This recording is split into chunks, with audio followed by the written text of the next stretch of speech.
یہ کیا بات ہوئی پروگرام میں ہوں عبدالستار خان. میرے ساتھ آج مہمان اکلوتے مہمان ہیں ضمیر حیدر صاحب جو سینئر صحافی ہیں اور ایک زمانے میں ایک معروف ٹی وی چینل میں پروگرام بھی کرتے تھے. پتہ نہیں کیوں پروگرام بند ہو گیا, مجھے نہیں پتہ, اس کا بعد میں بات ہوگی کہ دھرنا ختم ہوا اور تدفین بھی ہو گئی. لیکن یہ دھرنا جو شیعہ کمیونٹی کا دھرنا تھا, یہ تاریخ میں بھی اس کا ایک ذکر ہے. 1980 میں ایک تاریخی محاصرہ ہوا تھا جسے اسلام آباد محاصرہ کا نام دیا ہے, سیج آف اسلام آباد. جب اسلام آباد پہ پاک سیکریٹریٹ پہ قبضہ ہو گیا تھا شیعہ کمیونٹی کا, اس وقت معاملہ تھا زکوٰۃ اینڈ عشر آرڈیننس. ضیاء الحق کے دور کی میں بات کر رہا ہوں. تو اس وقت ایک ISI کے تھے بریگیڈیئر ترمیزی صاحب, جن کی کوششوں کی وجہ سے وہ درمیانی رابطہ بنے اور یہ ضیاء الحق صاحب کو وہ ترمیم کرنی پڑی جس کے لیے شیعہ کمیونٹی کا دھرنا تھا. اس کے بعد ہم بات کریں گے کہ لشکر جھنگوی, جب بھی اپنا ہزارہ کمیونٹی کی بات ہوتی ہے, جب بھی ہزارہ کمیونٹی دہشت گردی کا نشانہ بنتی ہے تو لشکر جھنگوی کا ذکر آتا ہے اور لشکر جھنگوی اس کی ذمہ داری قبول کر لیتی ہے.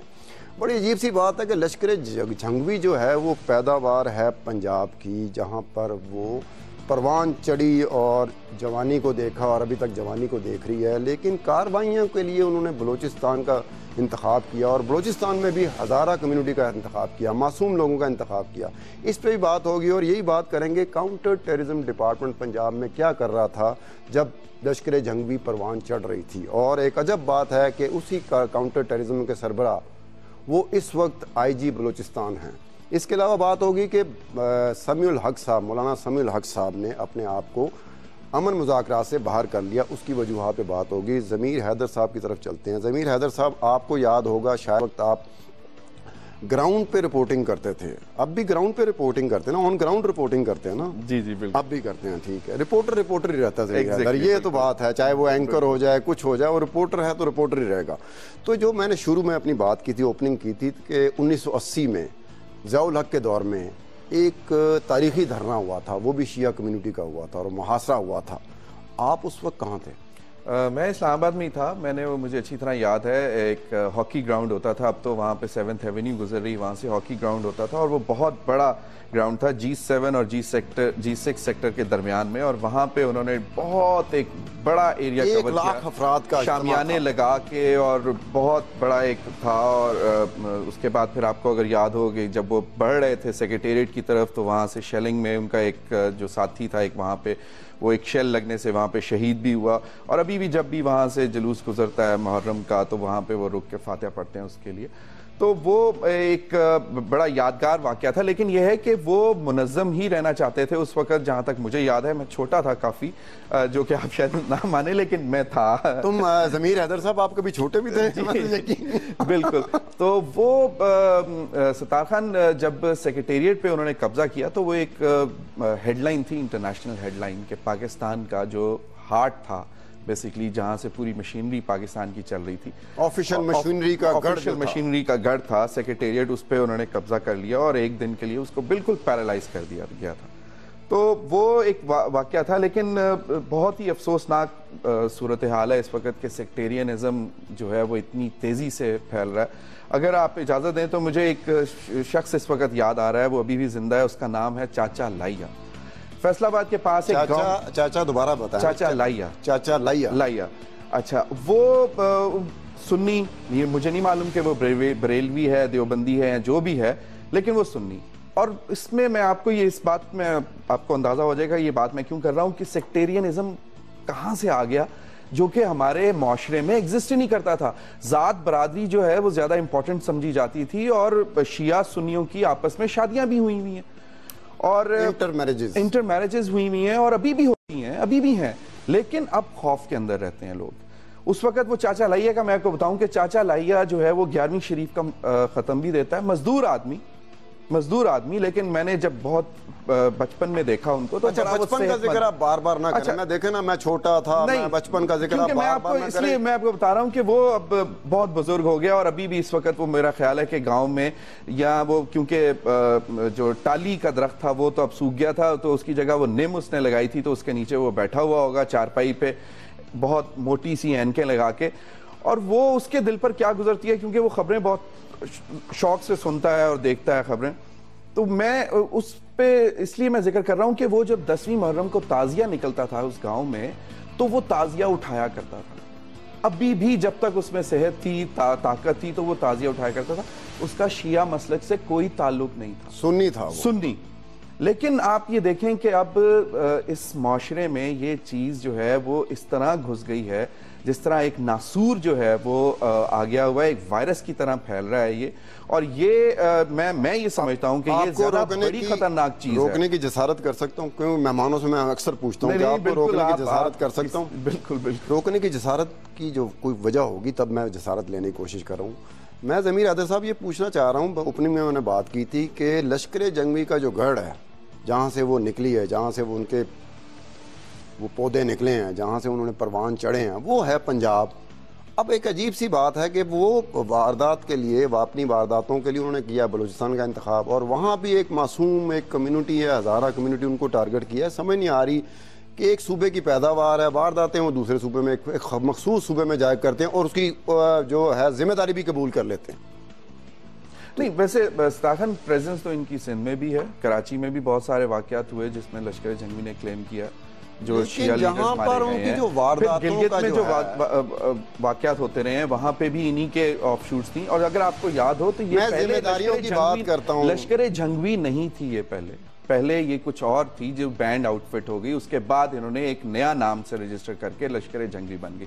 اور آپ کو بہت اچھی طرح معلوم ہے کیونکہ آپ لاہور میں رہ کے آپ نے رپورٹنگ کی. آپ نے کیسے یہ اندازہ کر لیا کہ آپ کو بہت اچھی طرح معلوم ہو سکتا ہے, مجھے پتہ ہی نہ ہو. نہیں میرا اندازے پہ بات ہے, لیکن آپ کو اپنے اندازے پہ یقین محکم. ہاں بالکل, کہ میرا اندازہ تو آپ کا اندازہ, کہ آپ نے جو رپورٹنگ کی ہے پنجاب میں رہ کے, لاہور میں خاص طور پہ رہ کے, اور آپ کو معلوم ہے کہ یہ کس طرح پنپتی رہی, پلتی رہی, اور ساری دنیا نے اس وقت دیکھا کہ کون کون سی پارٹیاں ان کو اپنے مفادات کے لیے جو ہے ان کو پالتی رہیں. پارٹیاں, اور ابھی بھی اگر آپ سیاسی جماعتوں کی بات کر رہے ہیں, سیاسی جماعتیں جو مین سٹریم کی سیاسی جماعتیں تھیں. بالکل بالکل. اور ابھی بھی جو پچھلے انتخابات تھے اس میں بھی ایک باقاعدہ جو سابق حکومت میں بھی وزیر تھے ان کی ذمہ داری لگائی گئی کہ ان کو جا کے بولو کہ بھائی ہمیں الیکشن میں سکون سے ہمیں الیکشن لڑنے دیا جائے, ہمیں دیا جائے. باقی سارے سندھ میں تھریٹ تھی نہیں. اگر وہ وزیر جس کی طرف آپ کا اشارہ ہے, وہ جو وزیر تھے ان کو جب یہ کہا گیا کہ ان کو جا کے آپ کہیں کہ ہمیں الیکشن لڑنے دیا جائے, ہمیں الیکشن لڑنے دینے کا مطلب یہ ہے کہ ہمیں چھیڑنا کچھ نہ, ہم نے جلسے کرنے ہیں, بڑے بڑے لوگ اجتماع کرنے ہیں, ہم نے ووٹ مانگنے ہیں, ہم نے اپیل کرنا ہے لوگوں کو, تو اگر آپ بیچ میں آئیں گے تو لوگ ہمارے جلسوں میں نہیں آئیں گے.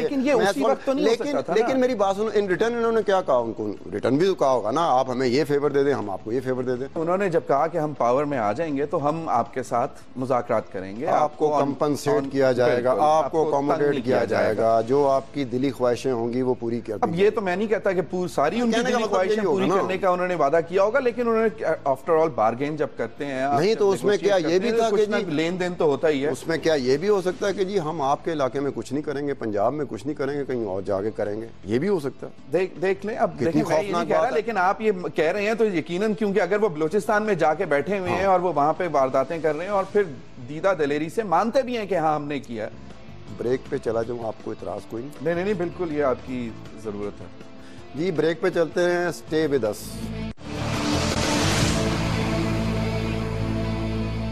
خوش آمدید. ضمیر جعفری صاحب آپ سے بات ہو رہی تھی. میں ابھی جعفری نہیں بنا, ابھی میں صرف ضمیر حیدر ہی ہوں. میرا پتہ نہیں کیا, مجھے پتہ نہیں چلتا, میں ارشد شریف کو ارشد پرویز کہتا ہوں, کچھ اور سے ضمیر حیدر کو ضمیر جعفری کہہ دیا. آپ نے کیا ابھی تک جعفری؟ یہاں پہ لوگ گریجولی کچھ نہ کچھ بنتے ہیں نا, میں ابھی جعفری نہیں بنا. ابھی نہیں بنے آپ کو بننا بھی نہیں چاہیے. حیدر میں ہی کافی زور ہے, کافی طاقت ہے. اور ضمیر میں یہ بات کر رہا تھا کہ جس آپ بات کر رہے ہیں نا جن دو پارٹیوں کے درمیان, کے لشکر جنگوی درمیان اور اس وقت کی جو حکومت تھی, پنجاب کی حکومت تھی, اس کے اہم سربراہ کے درمیان. لیکن اس میں ایک اور بات ہے جو تاریخی طور پر, میں اگر آپ کو میں بتا دوں کہ یہ بات میں نے کیوں کی, یہ ایک باقاعدہ مجھے ڈپلومیٹک نے بتایا, ڈپلومیٹک سورسز میں آپ کو یہاں پہ کوٹ کر رہا ہوں, انہوں نے مجھے بتایا, میں یقین کرنے کے لیے تیار نہیں تھا. اور یہ الیکشن سے چند دن پہلے انہوں نے بتایا تھا، اگر آپ اور انہوں نے کہا کہ آپ دیکھیں گے، اگر آپ ان کی بات پہ یقین کرنے کو تیار نہیں تھے تو کیا آپ مجھ سے امید کرتے ہیں کہ میں آپ کی بات کو یقین کرنے یا نہ کرنے پہ تیار ہوں گا؟ دیکھیں، جب انہوں نے الیکشن سے پہلے جب یہ انہوں نے بات مجھے بتائی کہ یہ ہو چکی بھی ہے، ڈیل ہو چکا ہوا ہے، آپ دیکھیے گا it will be complete peaceful election. جو اس وقت الیکشن کی صورتحال سے پتہ چلتا ہے کہ ان کا الیکشن جب ہوا تو پتہ وہاں سے وہ چیزیں کا اندازہ ہو جاتا ہے کہ کتنے آرام سے الیکشنز ریلیز ہو رہی تھی، وہ کر رہے تھے پنجاب میں خاص طور پہ ایک دو کے ساتھ، باقی صوبوں میں تو کسی کو اس طرح سے وہ کرنے نہیں دیا گیا. تو اس میں یہ بات کرنا تھا کہ جس لشکر جنگی کی بات کرتے ہیں اسی کے حوالے سے میں بات کرنا چاہتا ہوں. یہ بھی بڑی عجیب سی بات ہے کہ ایک جگہ ان دو جماعتوں کے درمیان کچھ طے ہوتا ہے، اندرون خانہ طے ہوتا ہے نا، کیونکہ ڈرافٹ تھوڑی ہے، ایم او یو تھوڑی ہے جو سائن ہوا ہوا ہے جس کا ڈاکومنٹ ہمارے پاس آئے گا، ہم ناظرین کو بھی دکھا رہے ہوں گے، آپ سے بھی بات کر رہے ہوں گے. لیکن اسی لشکر کے جنگی کے ساتھ ان کے جو روئے رواں ہیں لشکر جنگی کے، ان کا نام ہے ملک اسحاق. اب ملک اسحاق سے جو میرے پاس اطلاعات ہیں کہ ملک اسحاق کے ساتھ بھی جب وہ دوران اسیری ان کے ساتھ بھی کوئی گفت و شنید ہوتی رہی تھی، وہ بھی انہی کی ہوتی رہی تھی، پنجاب حکومت کی ہوتی رہی تھی، جس کی طرف آپ کا اشارہ تھا. اب اس میں یہ کہنے کا مطلب ہے وہ کیوں ہو رہی تھی؟ وہ اس لیے نہیں ہو رہی تھی کہ اس میں الیکشن نہیں تھا، یہ کافی عرصہ یہ سلسلہ چلتا رہا. اس میں یہ تھا کہ ان کو خدشہ تھا کہ شریف برادران کو خدشہ ہے ملک اسحاق کی طرف سے، کیونکہ جو پہلا ٹینیور گزرا تھا میاں شہباز شریف صاحب کا، اس میں یہ ہوا تھا کہ 40-50 کے قریب لشکر جنگوی اور سپاہ صحابہ کے کوئی پولیس انکاؤنٹر میں بندے مارے گئے تھے، جس کو فیک پولیس انکاؤنٹر کہا جاتا ہے. تو وہ دل میں بات رکھ کے بیٹھے ہوئے تھے ملک اسحاق. تو ان کو بھی خدشہ تھا کہ شہباز شریف بہت اگریسو تھا، وہ اگریسولی چلے، لیکن بعد میں ان کو خدشات بھی لاحق ہو گئے کہ ملک اسحاق صاحب جو اس وقت بھی جیل میں تھے، آج بھی جیل میں ہیں، تو انہیں خدشہ تھا کہ ملک اسحاق صاحب نے بھی کہیں سے یہ کہا تھا کہ جی آپ نے ان بچوں کو مارا ہے، ناجائز مارا ہے، اور پھر دیکھی جائے گی، پھر پے بیک ٹائم آئے گا. ہاں دیکھی جائے گا، مطلب آپ سمجھتے ہیں نا. اب دیکھی جائے کہ جواب میں انہوں نے پارلیز نیگوسیشن شروع کر دیے کچھ درمیانی لوگوں کی وجہ سے. جو درمیانی لوگ تھے جو یہاں بھی تھے، ان کے ساتھ بھی ان کا اعتماد کا رشتہ تھا، اور لشکر ملک اسحاق کے ساتھ بھی اعتماد کا رشتہ تھا. لیکن یہ بات بن نہیں رہی تھی، کبھی ملک اسحاق مان جاتے تھے، کبھی نہیں مانتے تھے. تو ایک جگہ تو یہ اپنی اس طرح کی ڈیل کرتے ہیں، لیکن دوسری جگہ اپنی جان کو ان کو خطرہ وہیں سے ہے جہاں سے اپنا ہزارہ کمیونٹی کو ہے. بالکل. دیکھیں، لیکن اب بات یہ ہے کہ یہ تو چلیں پرانی باتیں ہوگی، ابھی تک چل رہی ہیں. نہیں، آج میں مانتا ہوں کہ چل رہی ہوں گی نیگوسیشن، کہیں نہ کہیں یہ بات چل رہی ہوتی ہے، کیونکہ ان کا ایک راؤنڈ نہیں ہوا تھا، ان کے بے شمار راؤنڈ ہوئے تھے. جیل میں ملاقاتیں ہوتی، درمیانی لوگ جن کا میں نے ذکر کیا وہ جیل میں جا کے ملک اسحاق سے گفتگو کرتے تھے، اور بعد میں آ کے ان کو بتایا جاتا تھا کہ جی ملک اسحاق صاحب تو ٹل نہیں رہے، یا ملک صاحب مان رہے ہیں، یا ملک صاحب پھر دوبارہ مکر گئے. تو یہ دو پیرالل چیزیں ہیں نا. دیکھیں، وہ تو ایک پولیٹیکل پارٹی اور ایک مذہبی گروہ یا مذہبی جو بھی آپ سمجھ لیں کہ ایک آؤٹ فٹ جو ہے اس کے درمیان تھا. اب جو صورتحال ہے وہ زیادہ جو امپورٹنٹ ہے وہ یہ ہے کہ سیکٹیرین جو بڑھتی ہوئی وائلنس ہے، سیکٹیرینزم، اس کو کس طرح اریسٹ کیا جائے اس سچویشن کو. کیونکہ میں نہیں سمجھتا کہ یہ زیادہ بڑا چیلنج ہوگا پاکستان کی موجودہ حکومت کے لیے نسبتاً. اگر آپ سمجھیں کہ طالبان وہ بھی یقیناً ہے ایک بہت بڑا چیلنج، لیکن یہ جو ہے کیونکہ یہ کسی نہ کسی طرح کہیں نہ کہیں روٹس جو ہیں وہ لیفٹ رائٹ پہ جا کے ملتی ہیں. اب لشکر جنگوی اگر اپنی وارداتیں جا کے بلوچستان میں کر رہا ہے تو طالبان کی بھی سپورٹ ہے، ان کو طالبان کے ساتھ بھی وہ ملے ہوئے ہیں، کیونکہ وہ ایک جو ان کا جو اچھا ضمیر یہاں پر جو آپ گفتگو کر رہے ہیں نا، وہاں پر مجھے ایک اور چیز جو ہے نا میرے ذہن میں آ رہی ہے. جو افیکٹو ادارہ ہے وہ اب تک کہا جا رہا تھا کاؤنٹر ٹیررزم ڈپارٹمنٹ، جو کہ پہلے CID ہوا کرتا تھا پنجاب. اب میں آپ کو میرے پاس انفارمیشن جو ہے کہ کاؤنٹر ٹیررزم ڈپارٹمنٹ پچھلے کچھ سالوں سے کیا کرتی رہی ہے. وہ کاؤنٹر ٹیررزم ڈپارٹمنٹ کا کام نہیں کر رہی تھی، وہ بلکہ بڑی اچنبے والی بات ہے کہ وہ کام کیا کر رہی تھی کاؤنٹر ٹیررزم ڈپارٹمنٹ. وہ کر یہ رہی تھی کہ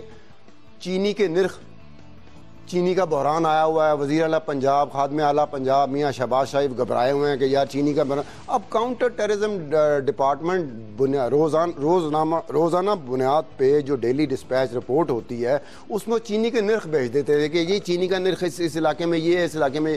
دوسری ایک چیز ہے بجلی کا لوڈ شیڈنگ. اب کاؤنٹر ٹیررزم ڈپارٹمنٹ جب بجلی کی لوڈ شیڈنگ کی رپورٹ بھیج رہی ہے وزیر اعلیٰ پنجاب کو، میاں شہباز شریف صاحب کو، اور اپنا چینی کے نرخ بھیج رہی ہے کہ ان علاقوں میں چینی اس حساب سے بک رہی ہے. اب کاؤنٹر ٹیررزم ڈپارٹمنٹ کا کام یہ تو نہیں تھا کہ وہ چینی کے نرخ کی رپورٹ بھیجے. اب خادم اعلیٰ صاحب جو وہ بھی ستار خان اگر چینی کم ہو جاتی تو دہشت گردی بڑھ جاتی. دیکھیں جتنا میٹھا ڈالیں گے اتنا مطلب جتنا گڑ ڈالیں گے اتنا میٹھا زیادہ ہوگا تو چینی. اور اگر بجلی نہیں ہوتی تھی تو پھر دہشت گردی بڑھتی.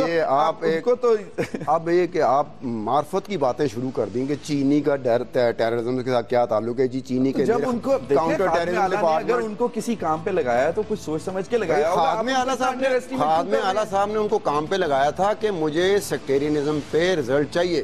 اس کے بعد خادم اعلیٰ صاحب کو سمجھ نہیں آئی کہ آپ خادم اعلیٰ صاحب انہیں روک سکتے تھے کہ یار daily dispatch report counter terrorism department میرے پاس بھیج رہا ہے, بجلی کے نرخ, بجلی کی صورتحال بتا رہا ہے, لوڈ شیڈنگ کی صورتحال بتا رہا ہے اور چینی کی نرخ بتا رہا ہے مجھے. تو خادم اعلیٰ صاحب کہہ سکتے تھے کہ جناب آپ صاحب نے سیاست کی ہے, کوئی آلو چھولے کی ریڑھی تو نہیں لگائی رکھی انہوں نے اتنا عرصہ. خادم اعلیٰ سیاست میں کچھ خادم اعلیٰ کو چاہیے تھا کہ وہ بتاتے کہ کاؤنٹر ٹیررزم ڈپارٹمنٹ آپ کر کے رہے ہیں. آپ نے تو ٹیررسٹوں پہ اپنا وہ کرنا ہے, آپ نے تو سیکٹیرینزم پہ نظر رکھنی ہے. آپ کیا کر رہے ہیں؟ آپ بجلی پہ نظر رکھ رہے ہیں, لوڈ شیڈنگ پہ رکھ رہے ہیں, چینی پہ نظر رکھ رہے ہیں. یہ کور آپریشن بھی تو ہو سکتا ہے. آپ کیوں یہ سمجھ رہے ہیں کہ واقعی صرف چینی پہ کور آپریشن یعنی کہ یہ بہت بڑا ایک آپریشن تھا, سی اے اے کا آپریشن تھا, ایف بی اے کا آپریشن تھا, کور تھا, ایک اور کور تھا, پھر اس کا چینی کا کور تھا, پھر بجلی کی لوڈ شیڈنگ کا کور تھا. اور ایک اس میں انٹرسٹنگ بات ہے, کاؤنٹر ٹیررزم ڈپارٹمنٹ جب بجلی لوڈ شیڈنگ کی رپورٹ کر رہا تھا وزیر اعلیٰ کو, جب کاؤنٹر ٹیررزم ڈپارٹمنٹ چینی کے نرخ بھیج رہا تھا وزیر اعلیٰ پنجاب کو, اس وقت آپ کو پتا ہے کاؤنٹر ٹیررزم ڈپارٹمنٹ کا سربراہ کون تھا؟ آئی جی بلوچستان. کیا بات ہے.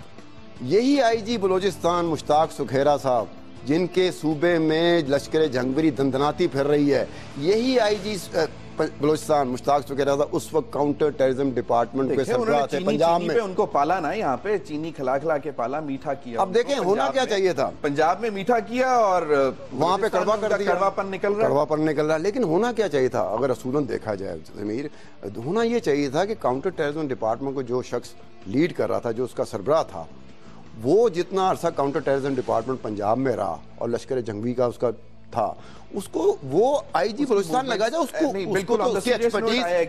اس کی ایکسپرٹیز کا لیول تو یہ ہونا چاہیے تھا کہ کم سے کم یہ سچویشن نہ ہوتی. سچویشن ضرور ہوتی لیکن یہ سچویشن نہ ہوتی. وہاں کوئی ایسے آئی جی لگے ہوتے جنہوں نے کاؤنٹر ٹیررزم ڈپارٹمنٹ میں کبھی سرو نہ کیا ہوتا تو بات تھوڑی سی سمجھ میں آ رہی ہوتی. لیکن اس وقت بات, لیکن یہ دیکھیں میں آن دا سیریس نوٹ ستار خان, یہ سچویشن جو ہے نا اتنی اب آسان نہیں رہی. آپ ایک آئی جی کو بلیم نہیں کر سکتے, وہ آئی جی بلوچستان ہے. میں بلیم نہیں کر رہا, میں اتفاقات کے ایک عجیب کھیل کی بات کر رہا ہوں. لیکن بات یہ ہے کہ آپ یہ بھی تو کہہ رہے ہیں نا کہ وہ بلوچستان میں بیٹھے ہیں اور ان کے صوبے میں وہی ایک بینڈ آؤٹ فٹ جو ہے وہی زیادہ ایکٹیو ہے اور ایک معصوم ہزاروں کو مار رہی ہے. یہی بات ہے نا. لیکن بات یہ ہے کہ یہ ساری چیزیں اب اتنی آسان نہیں ہیں. تو کیا کہا جاتا تھا جب اینکر تھے تو کیا جب بریک لیتے تھے تو کیا کہتے تھے, ذرا کہہ دیجئے آج بھی. Time for a break, stay with us.